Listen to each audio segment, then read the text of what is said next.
সবাইকে স্বাগতম আজকের পর্বে। কম্পাস সিরিয়ালের টানটান এবং উত্তেজনার ভরা গল্পের সবচেয়ে বড় ধাক্কা আসে কেমিক্যাল ফ্যাক্টরির ভয়াবহ বিস্ফোরণ, চারিদিকে আগুন, ধোঁয়া এবং ধ্বংসস্তূপ।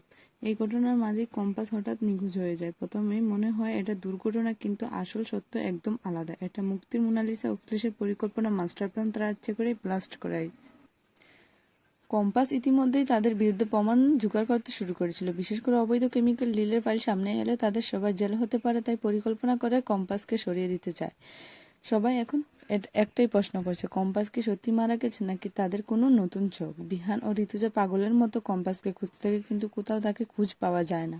শেষে পুলিশ পুরো এলাকা সিল করে দেয় এবং কম্পাস নিখোঁজ ঘোষণা করে দেয়। আগামী পর্বে কি হতে পারে? কম্পাস কি লুকিয়ে থেকে বড় কিছু প্ল্যান করছে, নাকি সত্যি সে বিপদে পড়েছে? মোনালিসা ও মুক্তির সত্য কি সামনে আসবে? তা জানতে হলে আমার চ্যানেলে চোখ রাখুন এবং আমার ভিডিওটি কেমন লাগলো তা অবশ্যই জানাবেন। আর একটু লাইক দিতে ভুলবেন না কিন্তু। আর সবার আগে আপডেট পেতে আমার চ্যানেলটিকে সাবস্ক্রাইব করে পাশে থাকো। ধন্যবাদ সবাইকে। দেখা হবে পরবর্তী পর্বে।